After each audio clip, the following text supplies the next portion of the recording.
What are young people doing in spirituality that is giving hope to me and Brian McLaren? Our answers are not what you expect. Hi, I'm Jeremy. I'm a deep skeptic, also a pastor. Young people are leaving the church. Mm-hmm.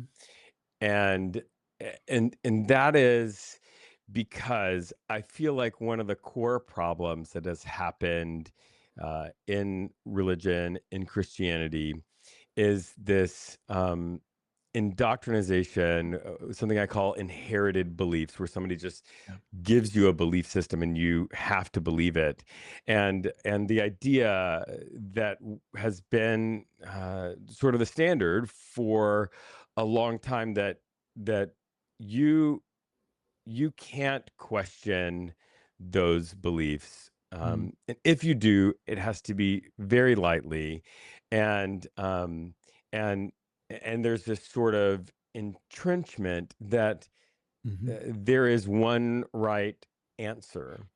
And my experience with young people is that they will ask questions, they have questions, and when they ask those questions and they get that response, which again, I feel like that is one of the core problems that is ruining the religion of Christianity.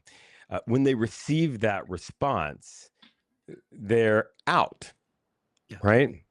They don't stay in the institution, continue to support an institution that is perpetuating that unhealthy culture, but they leave it, which I think sets off alarm bells for the institution, saying, okay, what's going on? It causes them to rethink, evaluate, figure out, like, what are we doing that's causing them to leave?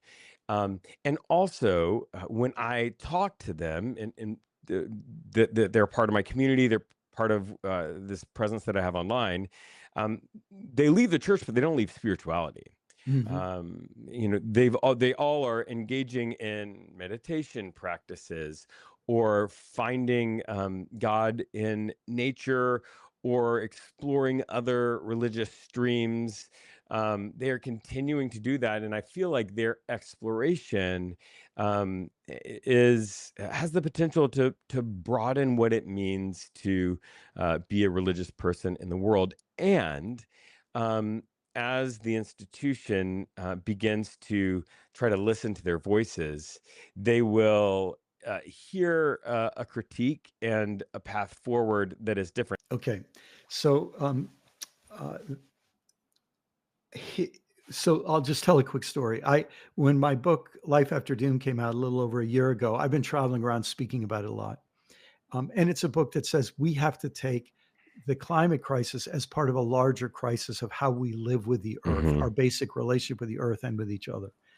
And when older people read the book, they almost always say to me, wow, it was a tough read. It was really hard Yeah. to read that. Not that it was not well written. They're saying it's the content that I shared really shook them up. And then they, say it really meant a lot to me as an important book, but I almost put it down a couple of times because I haven't read a book that challenged me that deeply. Younger people Mm. say to me, the word that I hear again and again is they say, what a relief, because they Mm. say, I wake up knowing this every day, but it seems that nobody talks about it. And I'm so Yeah. relieved.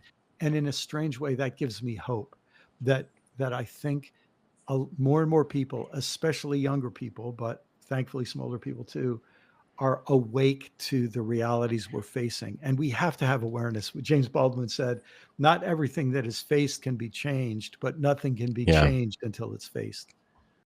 The whole conversation, very fascinating, just came out. Check it all out.